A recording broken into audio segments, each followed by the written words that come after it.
Welcome everyone, this is Planet News and you're listening to LOTRO Players News, where we take a look at lasers and LOTRO and here at LOTRO Players. And this week I have with me Sans Winda. Hello. Hello there, Sans. How is everything going? Pretty good. Summer's pretty fun. How about for you? Oh, everything is going fine so far. And we do have some Bulwer stuff to announce, so let's see what's coming up for the next update. Ooh. And this next update is update 57. 57? So, okay. Wait. This is what happens when we... there we go. No. Is it 50? Am I getting my numbers wrong? Oh, 37. I think it's 37. Okay. That was somehow I got my number mixed up on here. Yeah, you're right. It is 37. I was looking to the future. All right, update 37. Bulwer beta number 1. And in here, they had, first of all, the stat crunch. I know we've been hearing rumors of this for the last couple of weeks on here. And what we have on the stat crunch is the following. First of all, numbers went down across the board, mostly by about a factor of 10, in order to improve readability and to reduce stat bloat. Yet those numbers were getting up to ridiculous levels. The balance of the game level over level has been smoothed out to reduce some of the more severe spikes and troughs in difficulty. You mean such as around the Mordor area? Well, that would be good. Yeah. So I guess we will have to test that out and see if that's the case. I didn't have a chance to go in there and test that out. The monster damage has gone up a bit overall, as has player healing, both relative to the player's overall morale pool. So monsters are hitting harder and healers will be healing better, it sounds like what they're saying there. And current plans are to revert this change and revisit it. Okay, number 4, they did want to change something with main stats. And they wanted to change how the stats work. I'm not going to go over into that because they're pulling that out for the next build. And they're going to rethink it. So I'm not going to go through something that is being pulled anyway. And then the level sliding tables have been updated to be a little more aggressive, to adjust to the fact that level over difficulty differences in stats across the game are now smaller. And this means that fighting mobs above your level now results in a small bonus to their damage and mitigation for each level difference. However, we've reduced the automatic miss chance that those tables applied, so the mechanic only kicks in once monsters are considerably 6+ levels above you. None of this has any effect when you are fighting enemies at or below your level. Ooh, so I'm not going to miss as often when I'm fighting important and very important enemies. That That's sounds what like it it's sounds going to like. be worth playing with a little bit. We're testing, huh? Yeah. Yeah. All right. So we'll see how that really comes into play, I guess, when I have a chance to get over to Bulwer. I mean, that could be really awesome, or if the small bonus ends up being like the difference between, what was it, just before Mordor and Mordor? So, we'll see how big this small difference is. But we'll see we'll see just how big it is. All these changes are happening right after I finished the Volume 1, where you see in Volume 1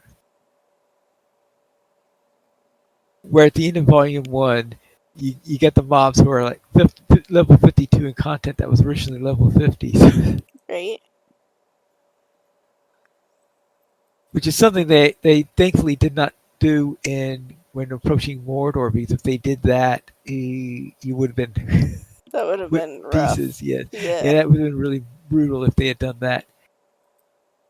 Also, they have updates to the Guardian class, and the way main stats work has changed for all classes. Looks Oh, like they were actually, rescinding that.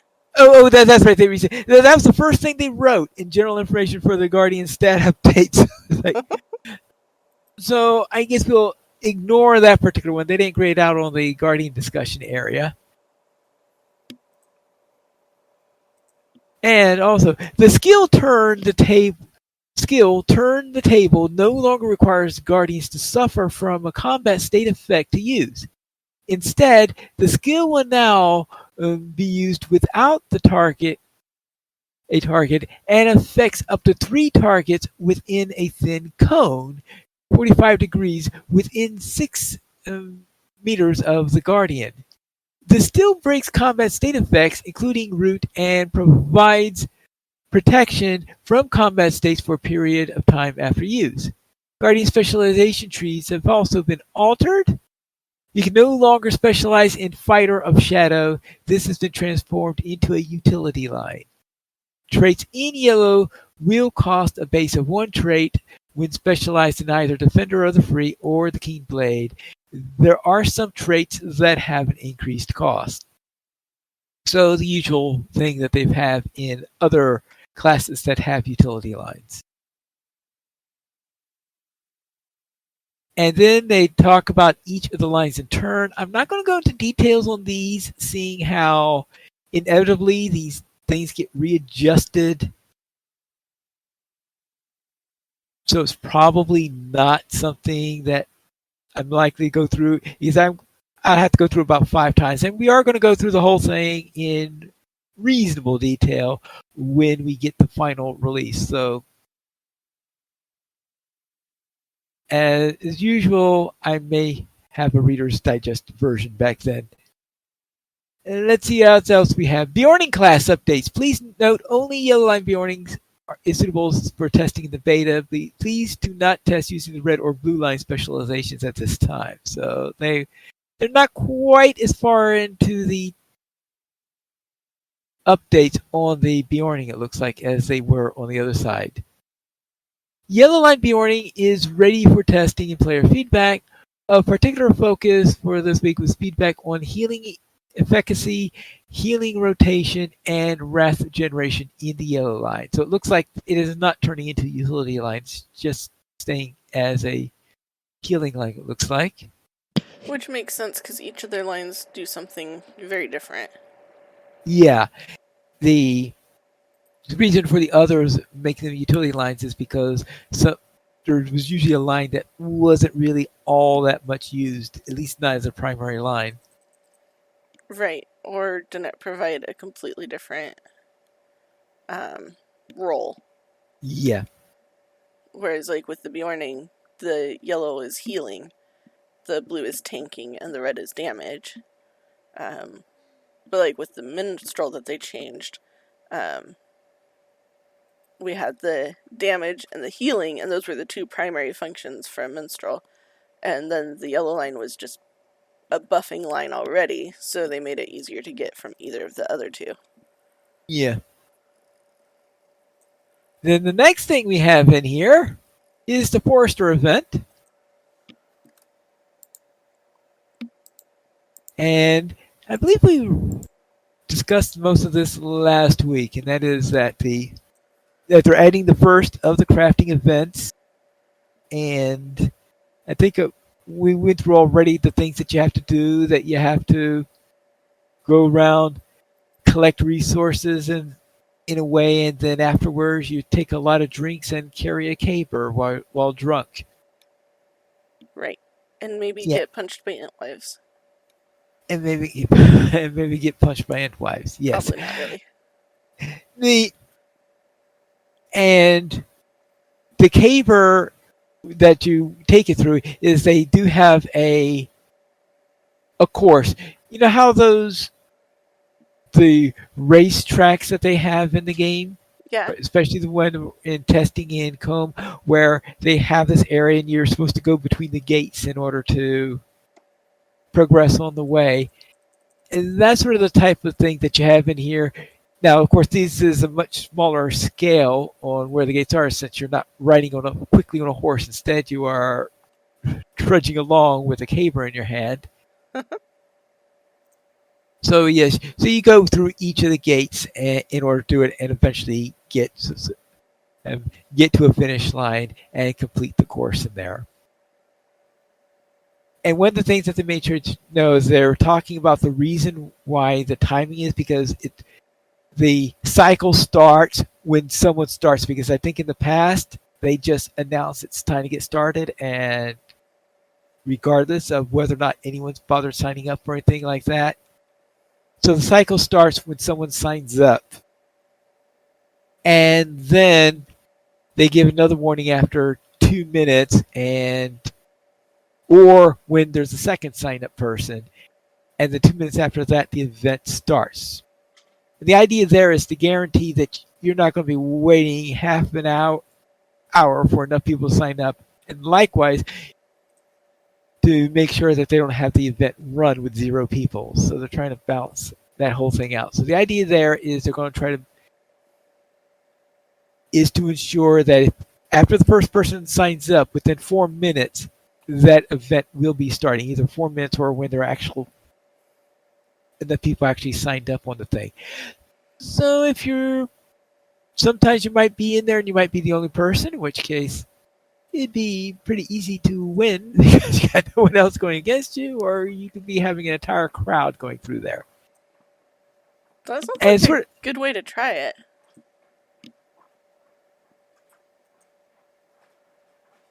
And Orion did go through it. There is in the Forester event, they thread that they have in there. There is a YouTube video showing Orion going through the event and showing off what it can do. So if you are interested in it but have no idea what's going on, then just go on, watch Orion's video. This was actually the Friday stream, because usually the Friday stream is run by Cordovan, but this week it was run by Orion so that he could demonstrate all this to us.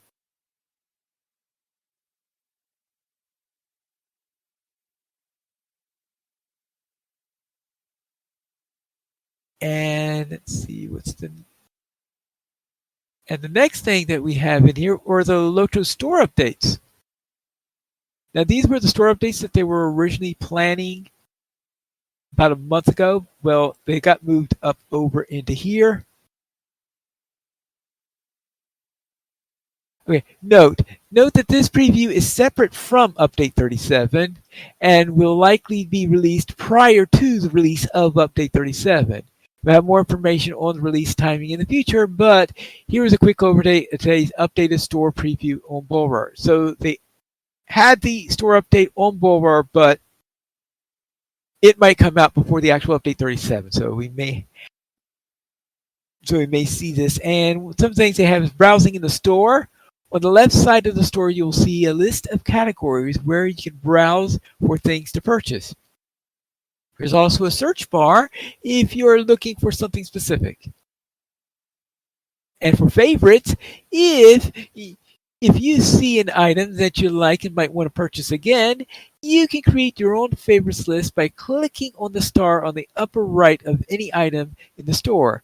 You can then access your favorites through the star button at the top of the store. Now, what I'm wondering is if they have a category where it's a 1, 2, 3, 4, 5 in there, would clicking on one of them for favorites list them all on your favorite area, or is it only that individual one? And I'm thinking of something like, for example, let's say character slots.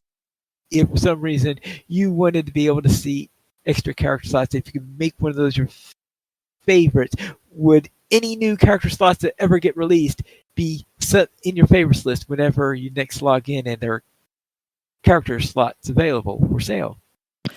That's a good question. And if it worked like that, it would be super useful for me. Yes, yes. I had a feeling that you would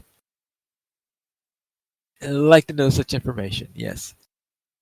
And also recent items. Another way to quickly find things you have already purchased is to use the recent items button on the top of the store page.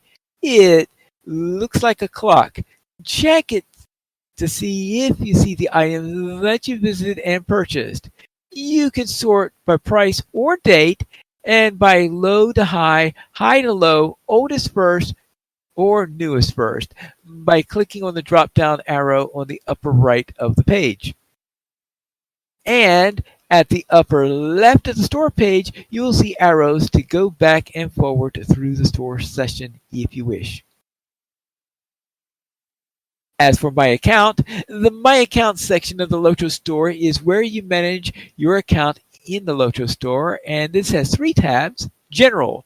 This is where you can find your points balance, change the store's font size, and see a list of characters associated with your account. You can also choose to enable or disable the confirmation screen that appears whenever you make a purchase. I guess that could be useful for you because you have more than one account. You're saying, okay, my only account that has. That could be useful, yeah. Yeah. Subscriptions. This is where you get information about your VIP subscription and where you can change your subscription status. And active coupons. Some types of coupons can offer you a choice. Applying a coupon to your account, you can visit this tab to see details of that coupon.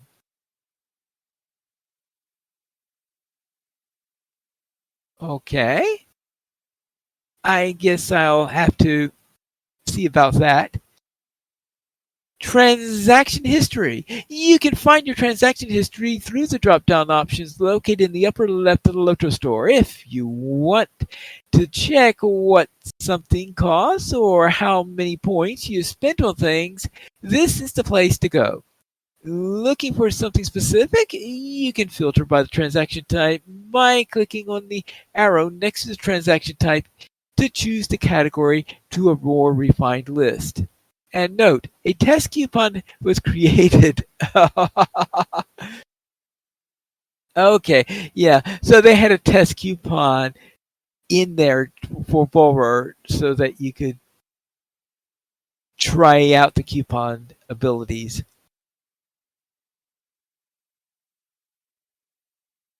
All right, let's see. Okay, and those are the updates so far on the store. I guess we'll find out more about when that's coming out because they're pretty certain it looks like that's going to be before update 37. Now they also have other release notes that aren't related to the other items. First off, River Hobbits were not in this one because they wanted everyone to be focusing on the store, the class updates, and the stat crunch, and to have a look at the Forester event. They feel that the River Hobbits, I think they were probably still refining some things on it, and of course, they didn't want people to be so spending all their time checking out Lindleby Housing or checking out River Hobbits. Instead, they wanted people to be playing on their characters through all various levels and giving feedback on the stat crunch. So here are some of the other things they know. Quest, deeds, and adventure areas. The text for men, elves, dwarves, and hobbits has been revised to more accurately describe the location of the allegiance panel. And they also fixed some text timing issues with instance memories of Mithrandir, so the dialogue of several characters will appear properly. Implemented a fix to keep players from falling through the physics during Interlude: A Secret Return. A number of NPCs will no longer float above the ground during the instance of the melee in the square. Fix some bad punctuation in Volume 4 Book 1, Chapter 2, The Ruthless Dead. Fixed a double animation for picking up the torch in the instance Miss Avanduin. War of Three Peaks quest, March on Gundabad, additional steps daily. This quest will no longer credit the incorrect quest as being completed. And deeds, Wells of Blankflood, the Slayers of Wells of Blankflood. This deed now properly requires completion of the advanced Slayer deeds in this region. Aww. And Mordor, Tal Urui, quest, Drakes of the Hashkarum, and Dragonkind involved in this quest now properly display the information in their mouse over panel. Good. Okay.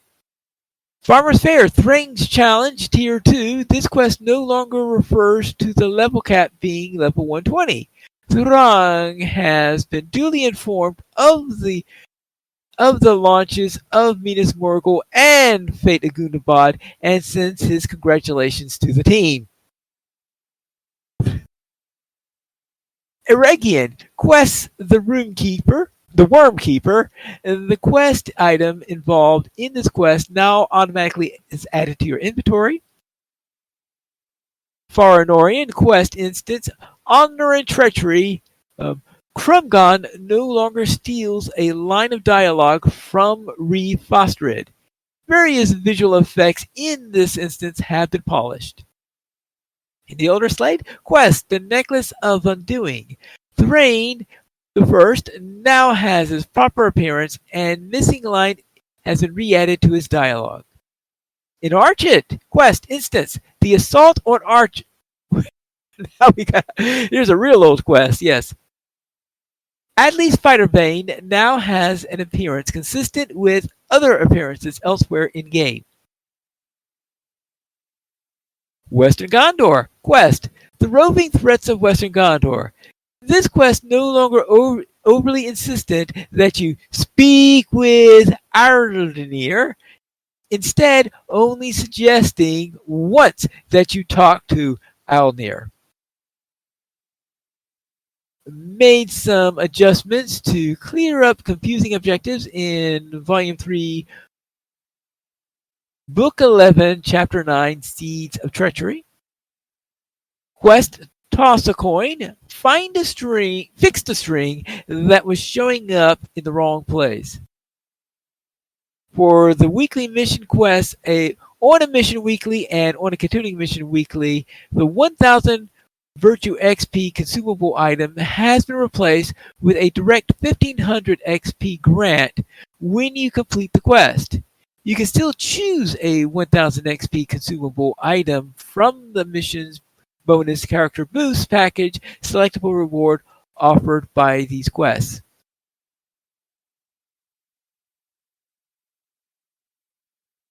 All right. Oh, okay. So they will grant you 1500 when you finish the quest instead of giving you an item that you click to get 1000. All right. I guess people were saving up the items or something? Maybe. Well, I guess you could still do that since you could still select the consumable as the quest reward on top of that. King's Gondor. The deed log page for Update 36, Gondor Renewed, has been renamed from Renewal of Gondor to Eastern King's Gondor, which of course is paving the road for when Update 38 comes out with Western King's Gondor. In King's Gondor, quest log sorting has been updated for quests included in Update 36 Gondor Renewed. For example, Losanar has been changed to King's Gondor Losanar. That should be good. Right? And the Tevanir dwarves in King's Gondor now use the appropriate appearances. All right, that's good. The loot dance can now be used in the dancing competition in the Boffins on the Loose in Yondershire.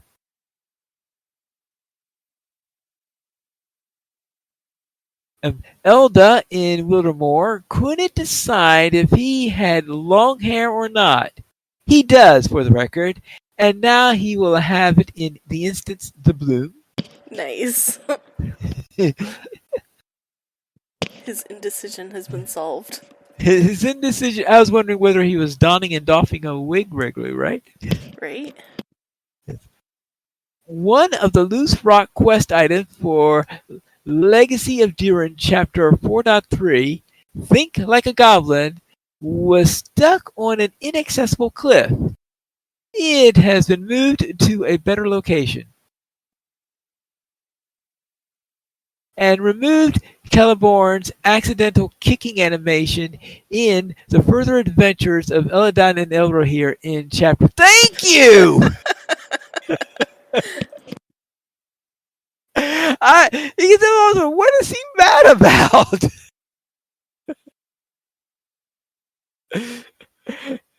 I mean, his grandsons came for a visit.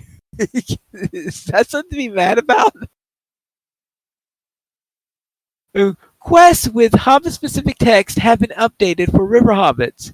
You may need to pick up such quests again from their bestowers if they were currently underway. Now, they didn't. You couldn't see the updates for River Hobbits, obviously, since they didn't have River Hobbits yet in the test in there. But they'd already updated the quest text, so that means if you transferred a character in, and they were in the middle of one of the texts that of one of the quests that were changed, then you would have to. The quest would disappear, and you would have to regain the quest. That's, of course, a bit of a warning that when the actual update comes out, they're probably going to version the quest, and that you'll lose your progress on. So if you have any quests that you think may have River Hobbit specific stuff into it, then you may want to finish it before the fact rather than after it. Housing and decorations. Doormats can now be used on furniture hooks. Woohoo! So you sort of like, and also small rug decorations can now be used as on doormat hooks. Yay! And floor hooks have been consolidated with furniture hooks. Nice. All right. And that means that some of those unused floor hooks that I have in my Langeville house can now be used to hold those books because I've run out of furniture hooks in my house. Right? Yeah. And because of all those books that are in there. And let's see. Fire pits now accept furniture and yard deco items. Nice. And yard hooks now accept furniture decorations. Hee. And furniture hooks now accept yard decorations. Nice. Right. So there's a lot more flexibility now on the usage of hooks. So that'll be good. And that, of course, is making preparations for how they do things in Littleby housing. And items in reward, power potions now display a warning and are barred from use by Bjornings, as using them as a Bjorning has no effect. That's kind of funny. I can just imagine all these Bjornings trying to use power potions. I mean, you get those ones for free in those gift boxes. Yeah. And my Bjorning always just used them to get them out of his inventory because it was faster than dragging them and clicking, yes, I know I'm going to delete it. Yes, I want to delete it. Well, Because you can't sell them. Then I guess you're going to have to drag them and do that then because you're not going to be allowed to. Yeah, or maybe they turned them into health potions for Bjornings. I don't Well, remember that would when be the last nice time if they was did that I that. saw that I opened one of those packages on a Bjorning, but Yeah. that would be a cool way to fix that. I'm guessing that they are not doing that. But that would be so cool. Yes, but sometimes cool takes resources to do. Okay, fair. Yes. 16th anniversary festival violet explosion and incandescent lighting fireworks have had their plural names and descriptions corrected. And dummies labeled no mitigations were erroneously steel mitigating orc craft, fell rot, and Morgul Force damage types. This has been fixed so that these dummies should truly have no mitigations now, regardless of what damage types your skill does. That seems like a very nice fix. And then the Elder Slate travel skills are now available from the Delving Barter.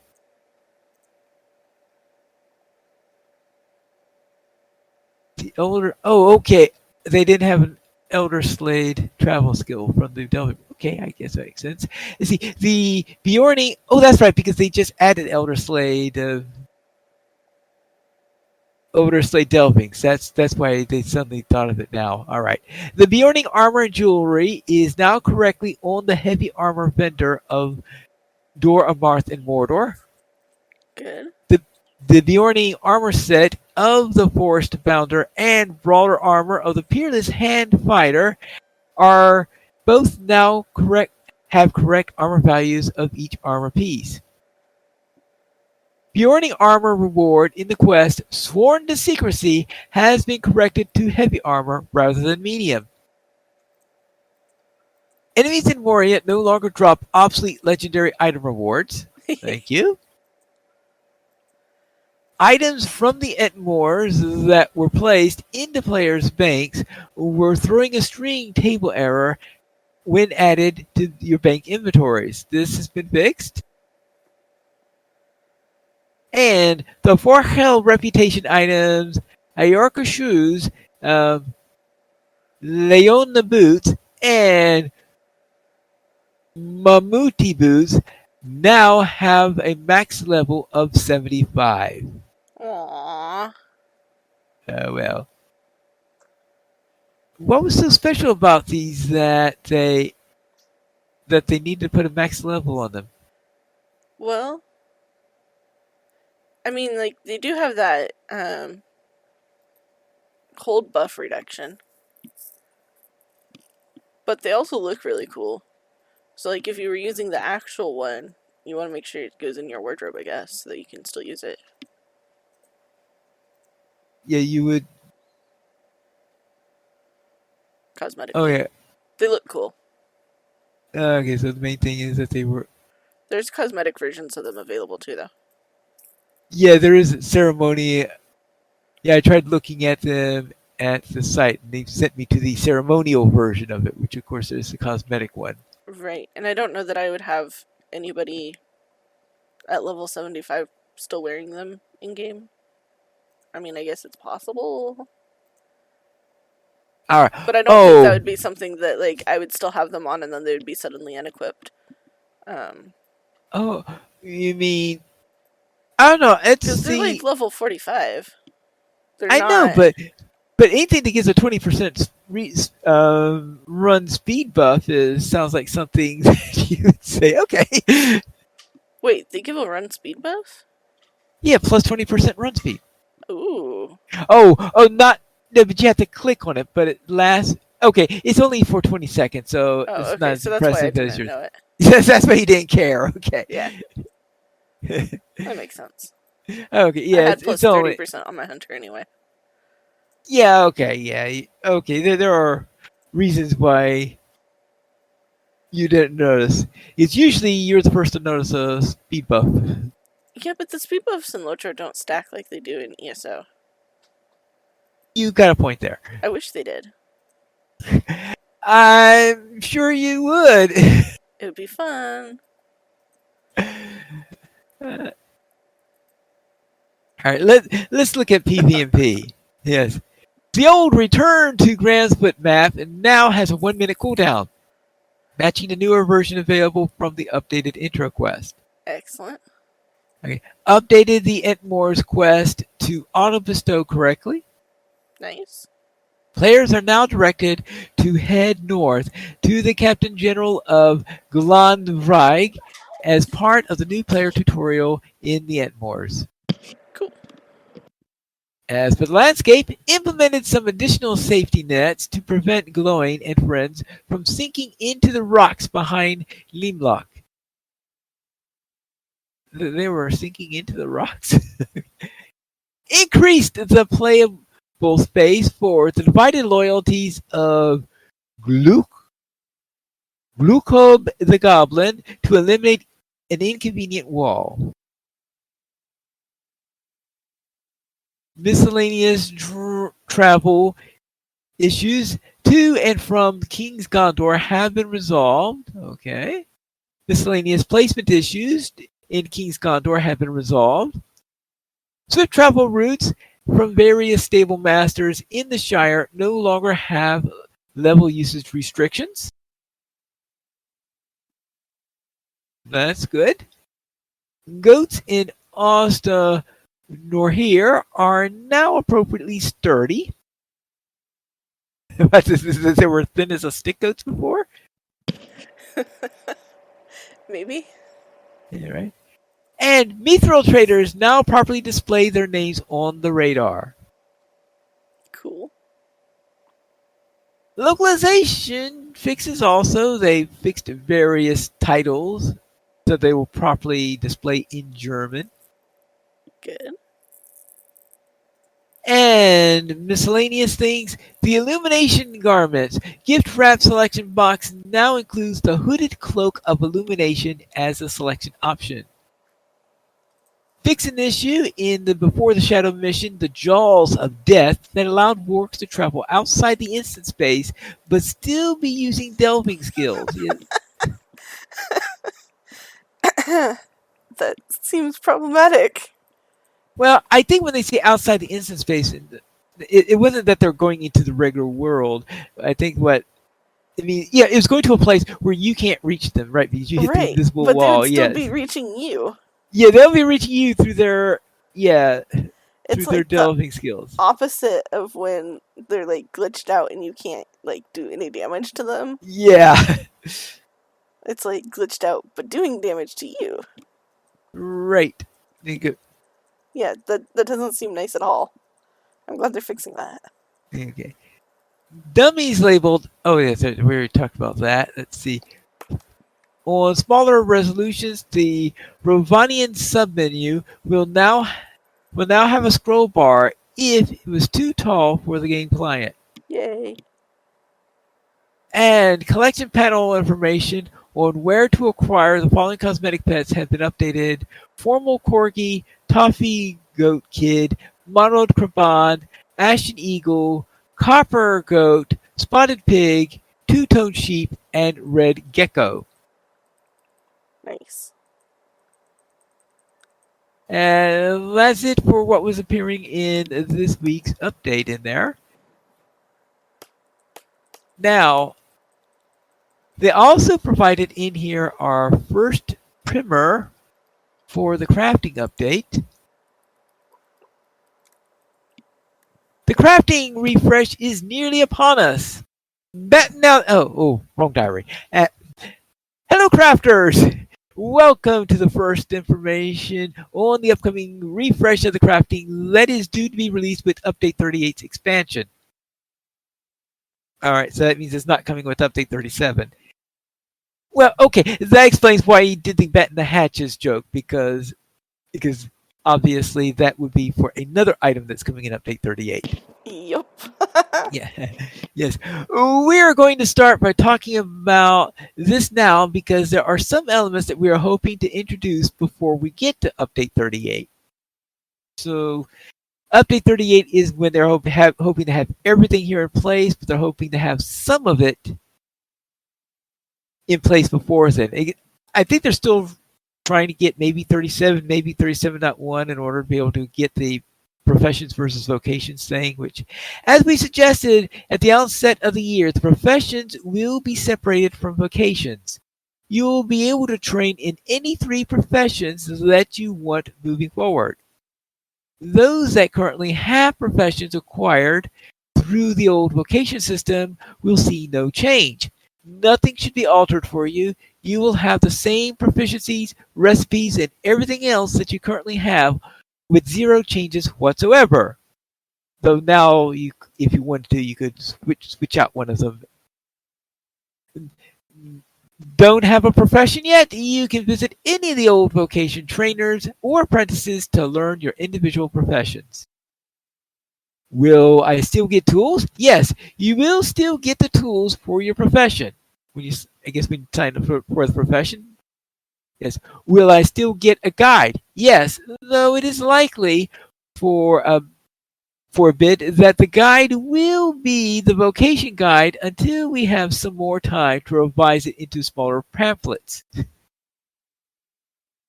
Will there be more than 3 professions available?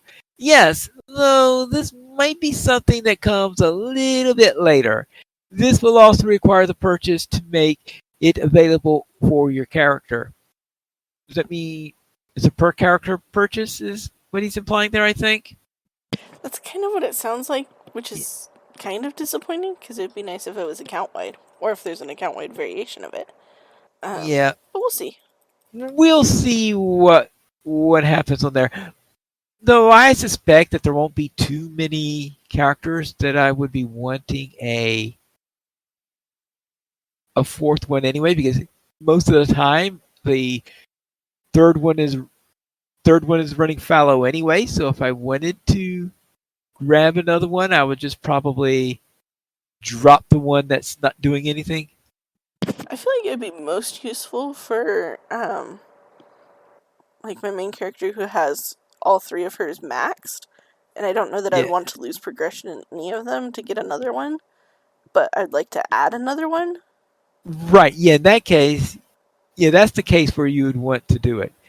I'm not sure I would do it like with a new character necessarily, but Yeah. maybe I would. Maybe on a different server. I don't know. Yeah. I suspect that people who are prospectors and thus have either weaponsmith or metalsmith, that a lot of those, or even jewelry, who has, they may be, because I could just imagine a someone who has prospecting and any of the making ones that go with Yeah, because it. you could get prospecting, metalsmith, weaponsmith, and jeweler. Right. That would be a great combination. Yeah, I suspect. Yeah, because that's. I have a feeling that would be the most common four-way combination that we'll be seeing.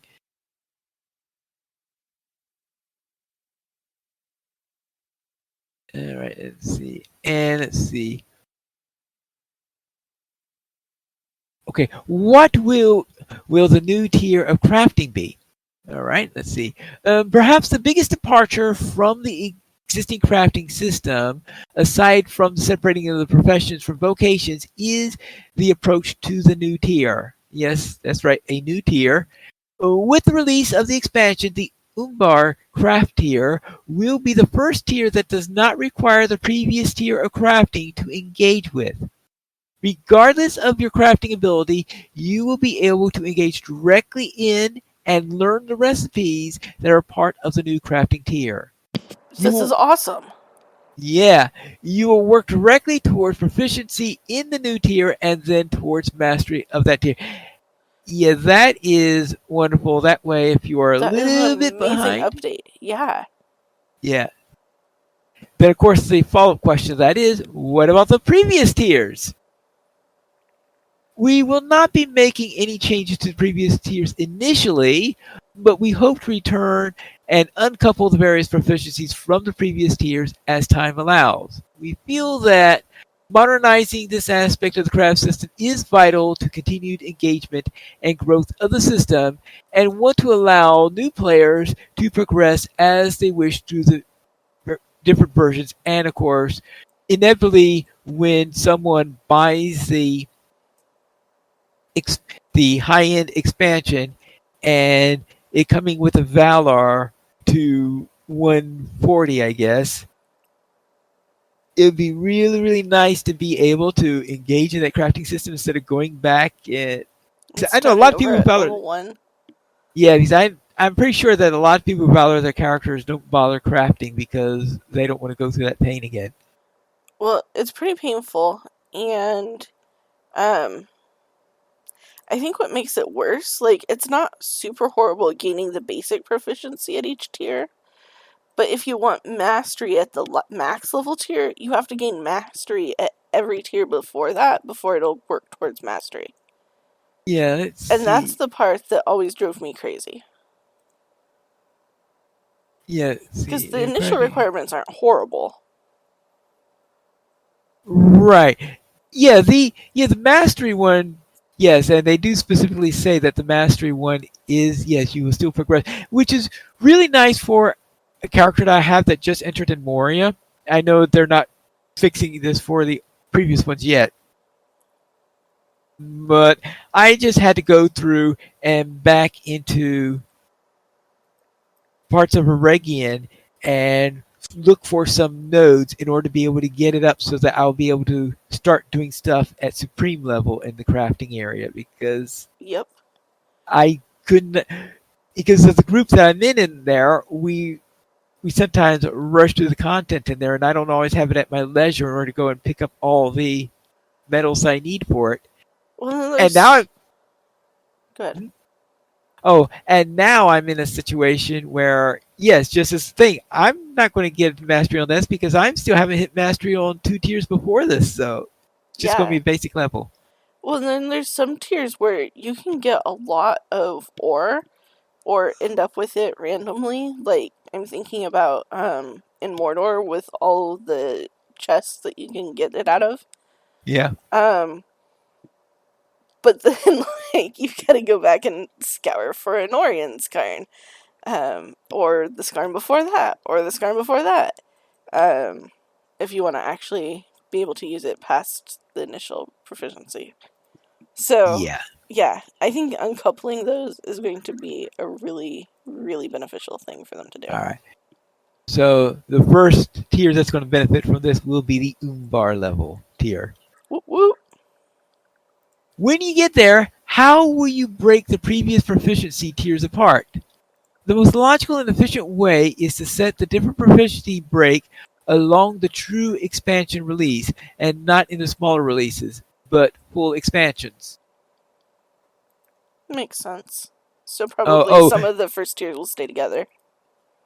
yeah, we'll see how that works. Oh, great, but what is the new tier going to require for materials and harvesting? Uh, Probably Umbar Skarn. Right. But they say details are not finalized, but we know that some standards will remain. For example, there will be new rare ingredients that come with the new nodes, but those nodes might be familiar in name. Yeah, if they're name because they might have the word Skarn in them or something. Right.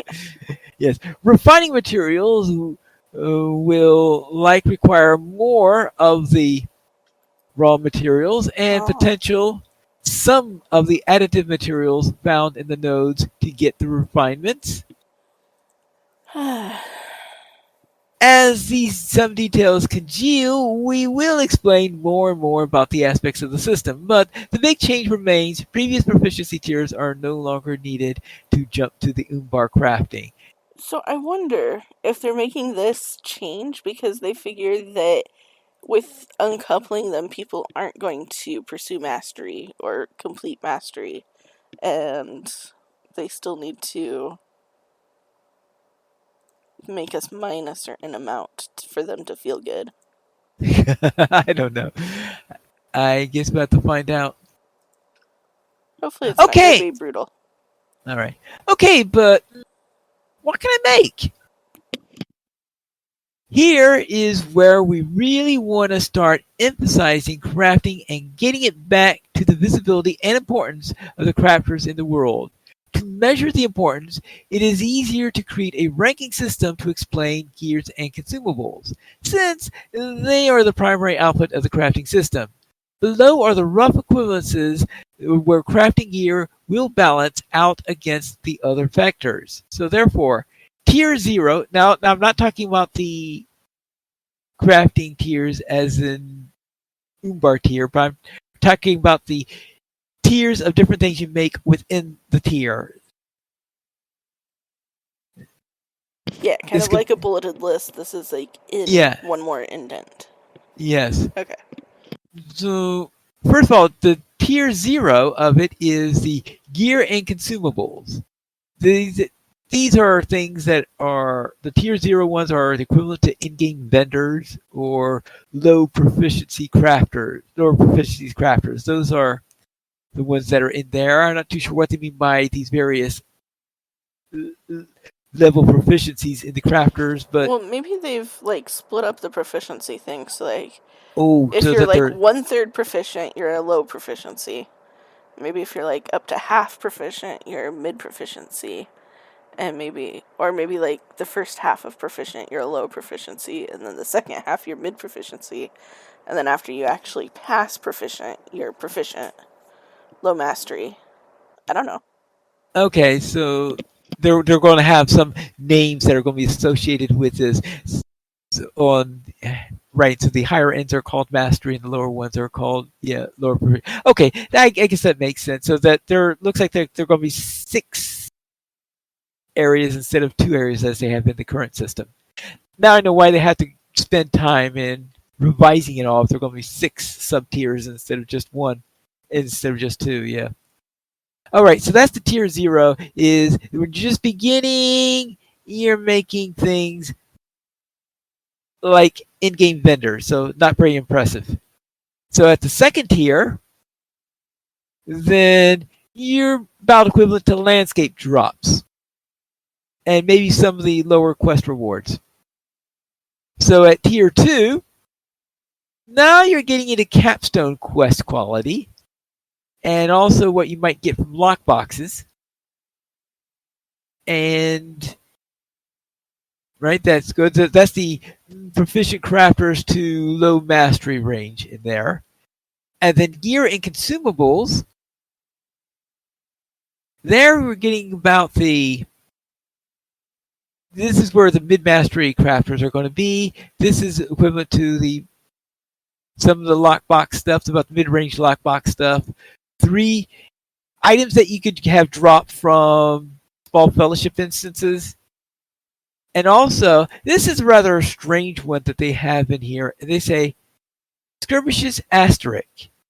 And then the asterisk says skirmishes here would be any new skirmishes that we introduce. Now, I'm going to guess that they're talking about the equivalent that you will get from running Karis Galebrin, because that might, because I know that the gearing reward system in Karis Galebrin is completely different from that of the previous skirmishes. So I'm going to guess that when they say skirmishes, they might also be including Karis Galebrin in that mix when they're talking about that, since you can get probably so maybe this level is the 3-player versions of Karis Galebrin, maybe is what they're talking about here. Could Then be. yeah, then tier 4, then this would be the equivalent of what you'll get in full fellowship instances, and the higher stuff that you get from lockboxes, and also from new skirmishes, probably played at 6, probably the 6-player versions of the new skirmishes. What they're talking about there, and then at tier 5, gear and consumables would be equivalent to what you can get from delvings or from scrades. Obviously, new ones are added. Now, this is implying that they are seriously considering adding new skirmishes in the future. That is what it is implying. That Which could is be what cool. it is. All right, and that the new ones that, if when they add them, are going to be on the challenge level of Karis Galebrin, because that was certainly a notch up, so to speak. And and this is about the tier 5 thing is the true mastery crafters and guilds. So the top end of the mastery sections and what you might get from the guild, from being gilded and stuff like that. That's the type of things that you get at tier 5. And then, of course, it would also be raids and also are are in that area. So that is it in there. They're sort of saying, yes, crafters are going to be making everything and all the way up to raid level gear. I presume by raid they mean the probably tier 1 raid stuff. I doubt that you'll be able to make a tier 5 raid stuff because I think that would be pushing it a bit for a crafting system. Yeah, probably. But we'll see how wrong I am on all that. Wait, crafters can make gear that's good as raid gear? Yes. Uh, Actually, they answer this question right here. Yes. This is one goal of the refresh. We are introducing modifiable or upgradable or malleable or some otherable gear through the crafting system. We are still working on the final details on which gear slot crafters will be able to rank up to raid equivalent, but we do know how they will do this. Unique recipes gained through events, crafting guild, reputation, or other means. A new unique consumable and restricted item, like a luckstone settings, and a piece of crafted modifiable gear. And how do you get these things? Well, guild recipes are going to be pretty standard. Do weeklies, dailies, or other activities to get them. Luckstone settings will always be available for purchase from the new crafting events that are debuting in Update 37 and that will be expanded in subsequent releases. These can also come with crafting guild purchases, delving feature instances, and potentially other axes as well. An account. Now, the reason why I say other axes is because the first items that are going to be using these Luckstone settings are going to be the crafting axes that you can get in the crafting event. So they're sort of going to be testing the waters, I think, on this system in the crafting event from Update 37. Crafted modifiable gear will use the existing craft system to create. As part of the changes, it is possible that some of the new materials involved in the creation of this modifiable gear will make it more difficult to craft a modifiable version of the piece of gear. More on this as we get closer to the new system's release. Well, I won't need to raid to get the recipes, materials, or anything like that, right? Yes. We are not saying that some recipes will not drop in raids, but most will not. But not so that being a crafter is a viable way to play the game is live. So it's not going to be like it is in with that with those food recipes from Return to Angmar, where if I remember correctly, I think you have to do the raid in order for those recipes to drop or something like that. Because I remember it was very, very hard to get that item. Okay, well, I'm dubious. I bet we can't trade this gear, right? Well, actually, our goal is to allow crafters to trade the modifiable gear freely, and then have the capacity to upgrade others' gear for them.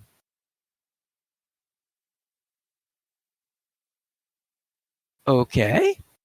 All right. So what about cooks and farmers? Okay. Oh, they're finally getting around to me, right? Oh, no, no, we won't forget you. Um, though the Luckstone settings won't have a direct impact on you, there will be a way for you to enhance your top tier outputs with them. Well, I'm going to have a lucky fish plate or something.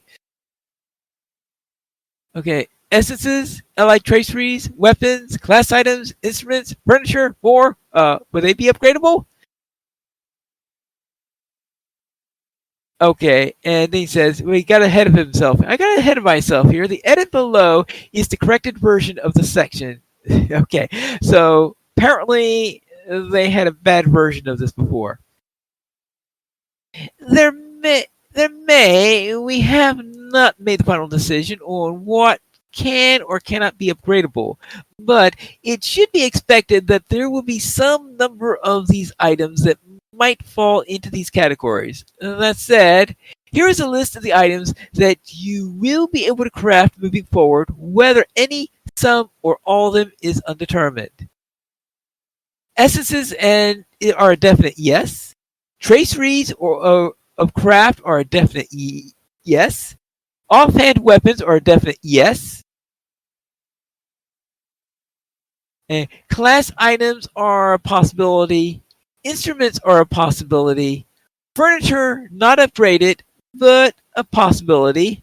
And much more. That's the plan, at least. And so, what are these upgrade items, and why did you bury? Uh, and why did you bury the lady? All right. Modifier items have have a set number of upgrades between 3 and 5. Modifiable items add a stat essence slot, level increase, or equipped effect added with each upgrade. Modifiable 0 upgrade items should be tradable or auctionable. Modifiable plus items are not tradable. And in closing, this is a fair amount of information to lay on you, and I'm sure that there will be questions. I'll do my best in keeping up. So that is the first little primer on this. I will presume there'll be much more of this later on with more details of it as they get closer to the update. Excited about this? It sounds like it could be pretty cool. All right, we'll see how cool it is when they actually get Exactly. get it done. Yeah, that's always the tricky bit. Whew, that was quite about. That took longer than the notes. It sounded like. I think it did.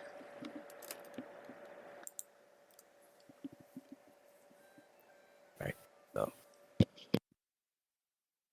All right. So also on this scenario, gave us a little preview of Lindleby housing on his casual stroll. So he went through the housing neighborhood. So what did you see it? I saw most of it. You saw most of it. All right. And I am really looking forward to the ability to change the fences. Ah, yes. And the snoozing house guest looked really cool. Snoozing house. All right. I Well, mean, we already. the whole neighborhood looked cool too. And the view of the valley. Yeah, I have to actually be in there in order to see what I feel about how I feel about the sizes of the houses and stuff like that. Because I know that some of the houses in the old Hobbit neighborhood, I just feel are way too large in the interior. So that's how I feel about that. And yeah, I'm hoping that they're kind of like, even if there's a lot of space, that it's kind of in smaller rooms. But I couldn't really tell from his character and screen. right, so that's what we're going to have to do is go into Bulwer with our characters and see how it feels. Is it going to be too large? Is it going to be? It was certainly not going to be too small based on what I saw there. No, probably not. But maybe the smallest house that you can get in Lindleby might be about the size I'm looking for.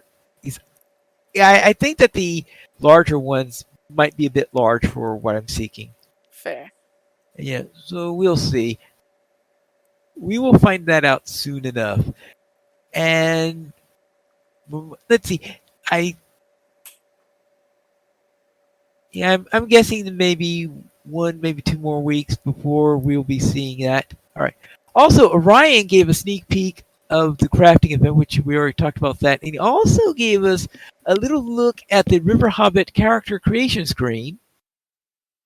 And when he did that, the first thing he said is, "Don't get excited on the class list because it's not finalized."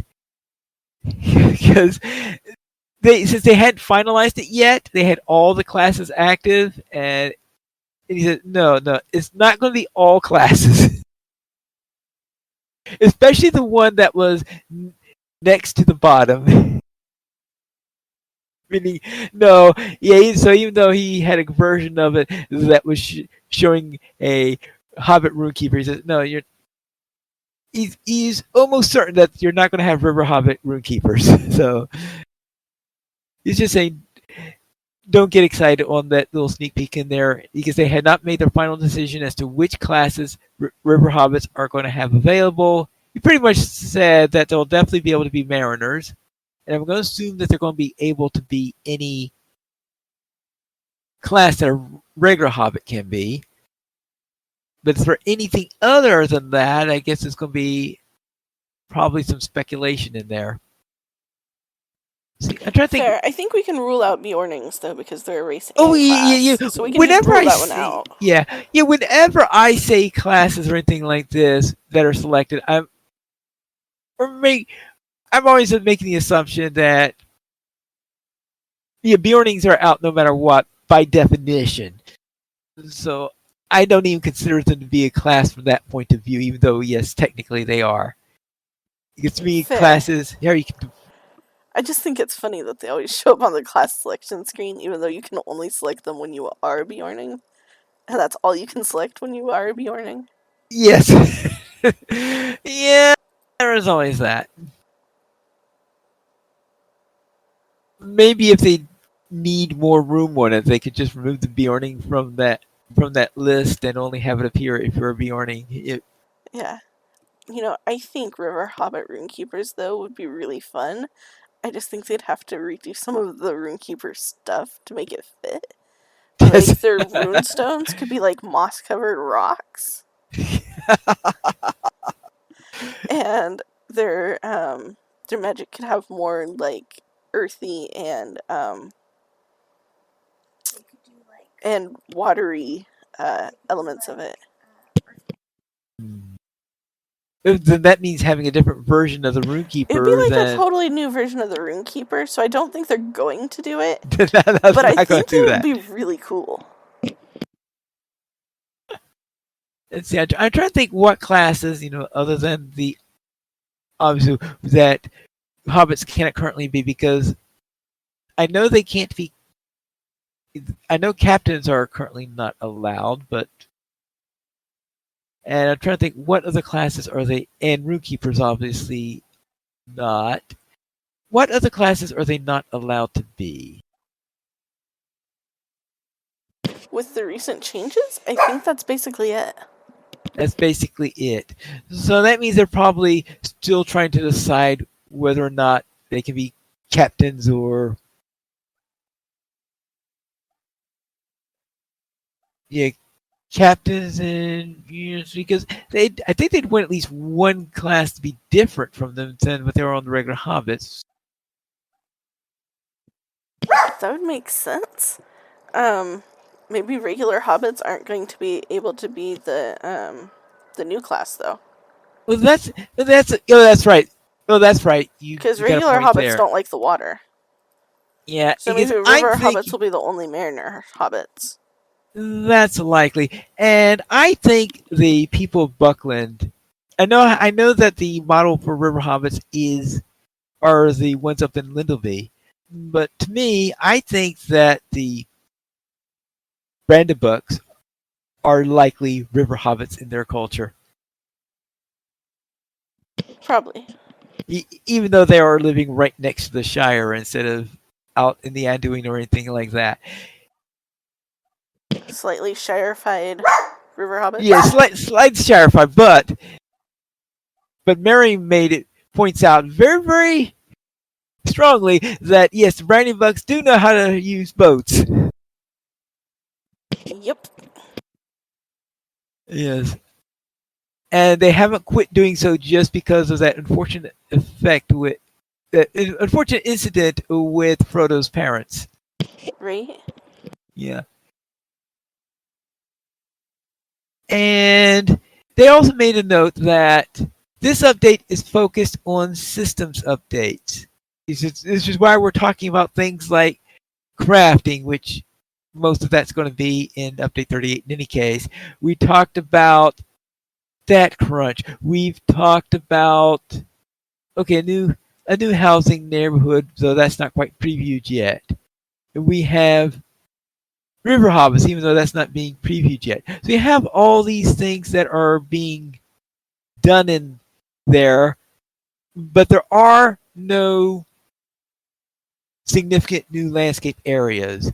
Update 38 is when we're going to get the next region of New Gondor. So we're going to get the western parts of King's Gondor and Umbar in Update 38.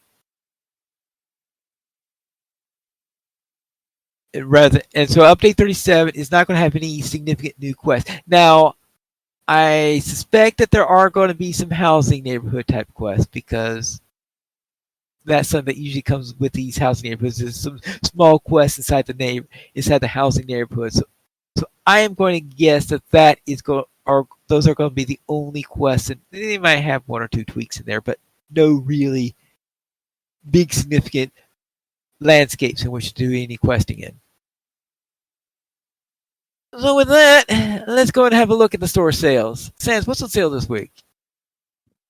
Well, this week you can probably, maybe, find character slots on sale.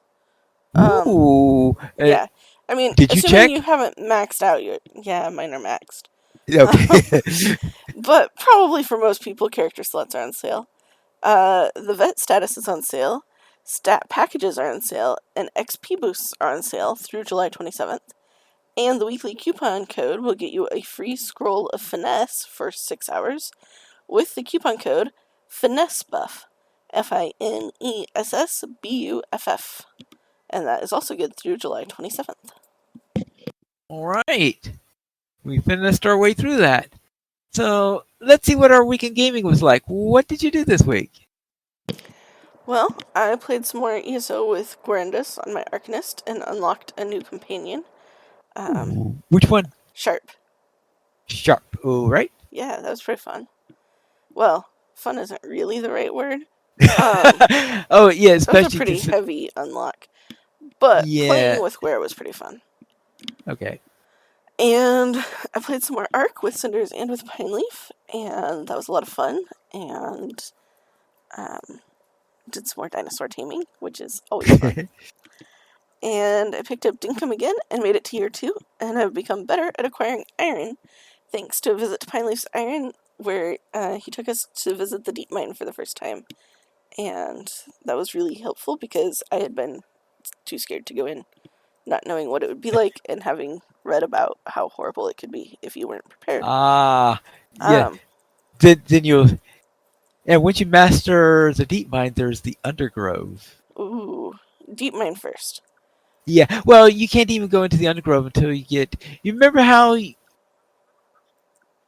See, The we ruby? found a how I think it was Cinders got a ruby shard or something like that. Yeah, Yeah, actually, I think what happened, you found a ruby, and when you break it apart, you get 3 ruby shards.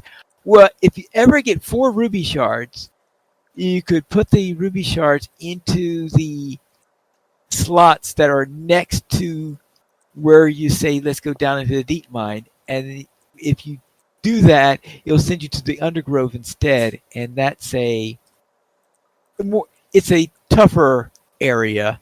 And fair. so yeah, it's a tougher area, and B, it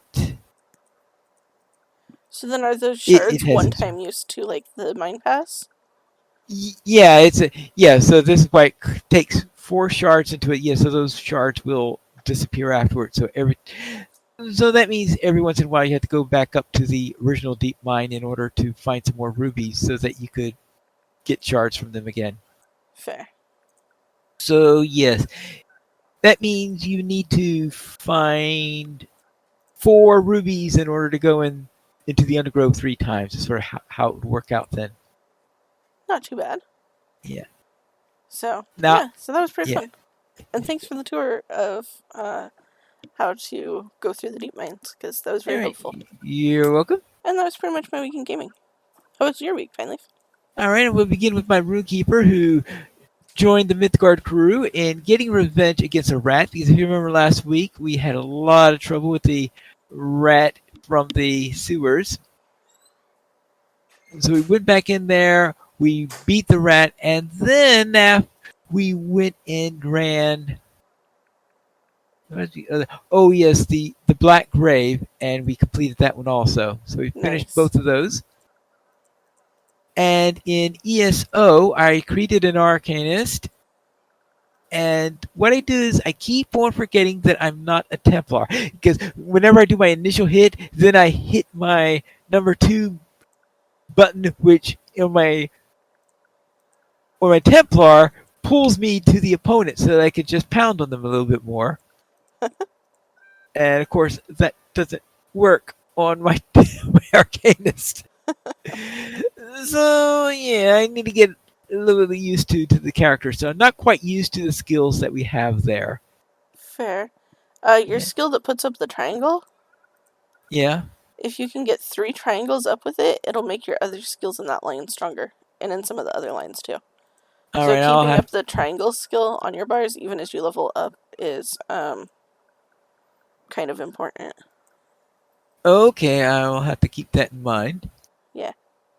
Random And fact that then I learned. Huh. okay.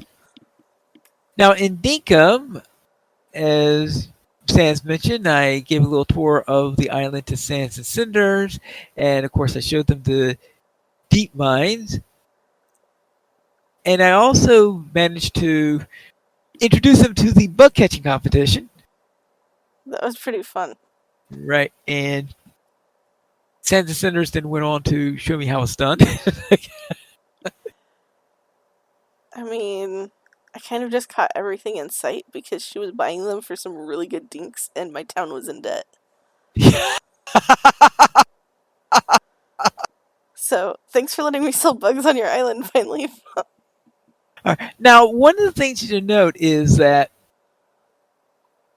while you can't score points after the competition is over, you can still catch more bugs and still sell them to Julia, deeper into the day, because she will still buy them. So I think some people, what they might do is they probably save up bugs to sell to her, Oh, that would make sense. well, on Because I noticed competition you day or could something like sell that. it before the competition started too. Yeah, you can also do it before the competition if you got. So, like, if you had stocked up bugs, you could sell those, do the competition, and Yeah, sell those. but Maybe sell some more. you just want to make sure that you don't have your inventory clogged when 9 o'clock hits. Right. And that's it for my week in gaming. We currently have 13 supporters on Patreon. And if you'd like to join this illustrious array of players and help support LOTRO players, you can go to the nation's page to support the Players Alliance on Patreon. Your money being used for podcast hosting, website hosting, and to pay for our live shows. If you would like to contact us, you contact us at podcast@loachplayers.com. The Players Alliance has 2 shows. On Saturdays at 8:30 p.m. U.S. Eastern Time, we have Loach Players News, and DDO Players News is recorded at Drax Convenience. You can join us for our shows at loachplayers.com/live. And that's all for night 10. This is Pipe Noodles reminding you to skirmish responsibly.